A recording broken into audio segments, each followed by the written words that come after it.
Rivals Radio. Welcome back to Rivals Radio with Wally and Dee here on Rivals Broadcast Network. We are definitely not holding back this week. Yeah. We've waded through all the scores, the chaos, really the outright carnage of College Series Week 10. Our mission today really is to give you the shortcut. We're pulling out the absolute must-know facts, the strategic stuff, and, the player nuggets that set us up for a truly massive Week 11. That's exactly right. Week 10 didn't just, move the needle. It ripped the needle clean off. It was all about upsets, some historic dominance, and a huge recalibration of the whole playoff race. So yeah, we're breaking down every critical moment, looking at this unprecedented CFP Top 25 shakeup, and detailing those head-to-head stat battles that really tell the story this season. Okay, let's dive right into the action, starting with those dominant wins that really set the tone early. If you're a team looking to make a statement, you got to do it quickly, decisively, and we saw that early with some, frankly, frightening shutouts. Absolutely. Boston College, they showed up ready to work Monday, just cruised to a dominant 47-0 shutout over Liberty. When a team wins like that, it's not just the score, it's about controlling everything, the whole flow. Right. Quarterback BJ Hart, he managed the game with surgical precision, showed exactly why those Eagles are climbing. They just don't make mistakes when they're ahead. And speaking of scary, Florida State, they kept that narrative going strong. Their defense is living up to every single bit of the hype. Shut down Duke 40-0, another really impressive clean sheet. FSU is making this serious defense-first push for the ACC title, proving that, in this league, pure force. Still the ultimate trump card sometimes. They just suffocated Duke on every single possession. Totally. And then when we looked at the rivalry fire, some of the blowouts were just intense. Texas, right, coming with all that pressure, high expectations, delivered a totally one-sided 50-6 rout over Texas Tech in that in-state game.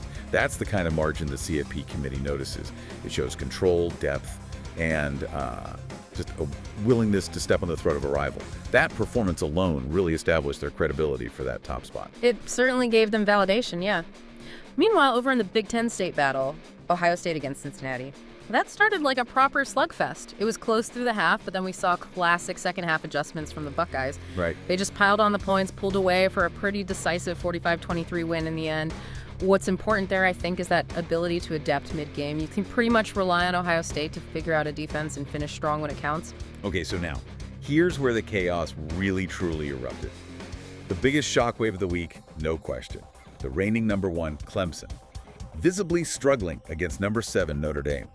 And this wasn't just a close game. Kyler Knight and the Irish, they absolutely dominated. Line of scrimmage, scoreboard, secured a huge 39-16 victory. That wasn't just a loss. That felt like a strategic and psychological dismantling. Clemson looked rattled. They just couldn't handle the pressure. Knight was bringing all game. Notre Dame, they just cemented a massive case for ACC title contention, showed they can not only hang with the elite, but completely overpower them. Yeah, huge statement. And if we're talking individual statements, we got to recognize the sheer volume of talent just exploding across the league right now. SMU's Robert Sharp was electric. Just torched TCU's defense in the second half for that 52-27 win. Sharp's ability to take over after halftime. That's the difference between a great player and a legit draft prospect. Seriously, if you have a draft board, you have to slot Sharp onto it right now. He is peaking at the absolute perfect time. Good point. Meanwhile, the defending champs, they gave us a textbook case study in dominance.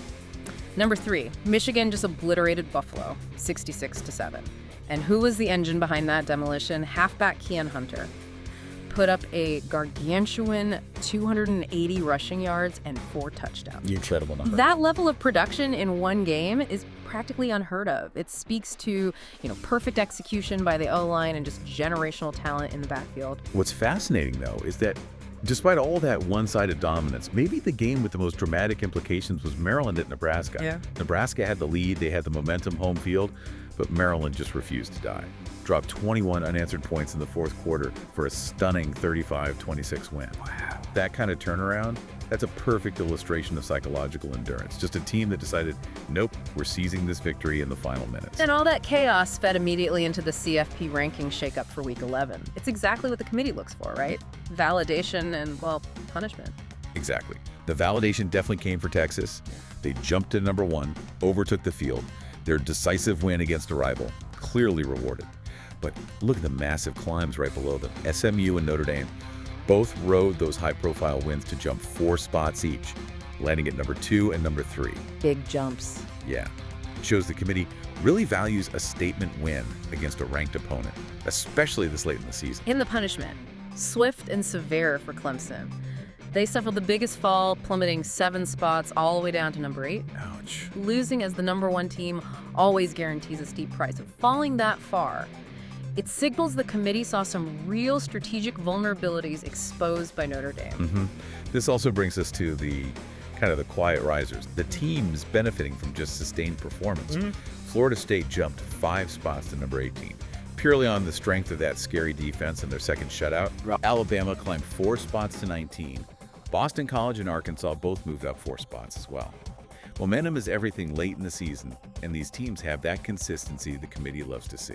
We absolutely have to give the National Players of the Week their due. Their individual performances really defined Week 10. On defense, the Defensive Player of the Week, Damon Hawley, cornerback for Miami, 2 interceptions and a league-leading 6 pass breakups. That's not just coverage, that's basically shutting down half the field for the other team's QB. Shout out to Damon Hawley. Seriously, when a corner gets 6 pass breakups, it means the offense is just completely abandoning their top receiver. He's locking down that perimeter. And on the offensive side, Player of the Week is Oliver Dennis, wide receiver for the new number 1 Texas Longhorns. He was utterly dominant. 13 catches, 270 yards, 2 receiving TDs. Huge game. He played like he had something to prove, and frankly, he cemented Texas's new status at the top. And this stellar play has completely tightened up the Heisman race. It's moved from maybe a clear frontrunner contest to more of a 3-way battle. Neo Judkins, the FSU halfback, he's still the current leader based on that consistency all year. But Keon Hunter from Michigan is breathing right down his neck after that 280-yard game. And Duke Smoot, Ohio State's halfback, is right there too. Yeah, if Hunter keeps putting up those astronomical yardage totals, especially against good teams, the narrative could shift. It might move from Judkins' overall consistency to Hunter's game-to-game dominance. This is where the race gets really compelling. Okay, this leads us into the heart of our deep dive today, what we call the learner's nugget. This is where we break down the stat leaders not just by the raw numbers, but by context, showing you just how far ahead some of these elite players truly are. Let's start with rushing dominance. Neo Judkins, FSU. He's created real separation. 1,811 yards, 23 touchdowns. But the number you have to focus on is 8.4 yards per carry. To keep an average over 8 yards per carry across 10 games, that means almost every other time he touches the ball, he's getting a first down. He doesn't just gain yardage, he generates momentum for the whole offense. And Keon Hunter is right there with him. 1,490 yards, 21 touchdowns, averaging 7.4 yards per carry. So while Judkins is maybe the home run hitter, Hunter's volume and his sustained efficiency against tough defenses make him just this relentless force. Both are running at historic paces, but their styles are kind of separated by that single yard of average gain. Interesting difference. Right. And if we connect this to the bigger picture, let's look at passing precision. Akbar, the quarterback for Memphis, leads the league in passing yards, a phenomenal 3,753. But here's the statistical anomaly. He has only 1 interception all season long. 1? That's insane. Think about that. It's like flying a commercial airliner across the country and hitting one tiny, almost imperceptible bump of turbulence.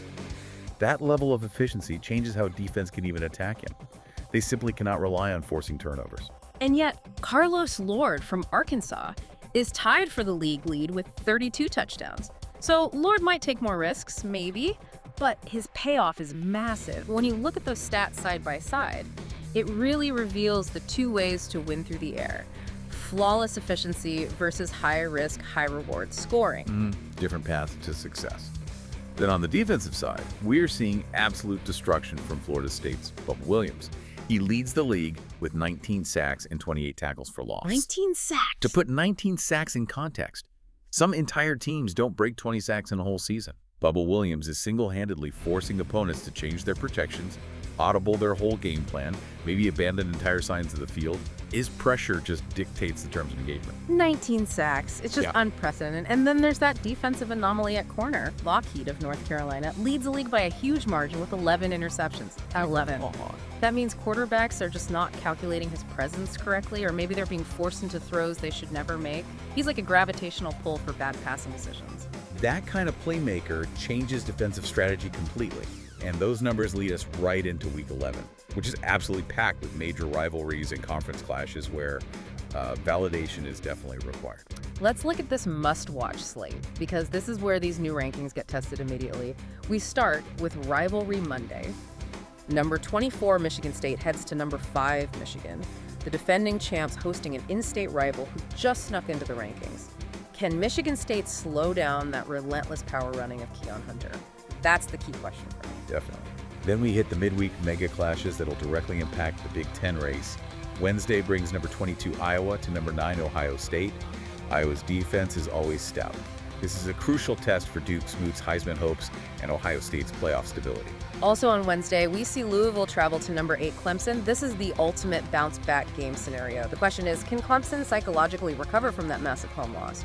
Or will the vulnerabilities Notre Dame exposed be exploited again by Louisville? That really raises an important question. We'll see if their coaching staff made the necessary adjustments under pressure this week. We also have a title chase game Tuesday. NC State heads to number 18 Florida State. That scary FSU defense we analyzed. It has to prove its dominance again against a potential ball hopeful. FSU cannot afford any slip-up if they want to hold on to that newly acquired top 20 ranking. Okay, the marquee matchup I've circled on my calendar is Saturday. Number 3, Notre Dame at Navy. The Irish have all the momentum in the world right now, but Navy. They are always a tricky, physical matchup. They run that style of offense that's notoriously difficult to prepare for on short rest. If Notre Dame is truly elite, they have to manage this trap game successfully. Good call. And don't forget the other top 10 action where the new number 1 and number 6 are playing. Southern Miss heads to number 1 Texas. The pressure is immense on Texas now to prove that ranking validation wasn't just a one-week fluke. And Washington State faces number 6 USC on Friday night. These teams are absolutely playing to validate the committee's fresh assessment. So yeah, Week 11 is just packed. Rivalries, rankings on the line, every snap, every tackle, every single decision matters now because the margin for error is essentially 0 for these top teams. Absolutely. The next 7 days are going to dictate who really controls their own destiny heading into the final push. Don't blink this week. Seriously, every single game has the potential to redefine that whole CFP picture all over again. It's been Rivals Radio. Thank you for listening from Rivals Radio.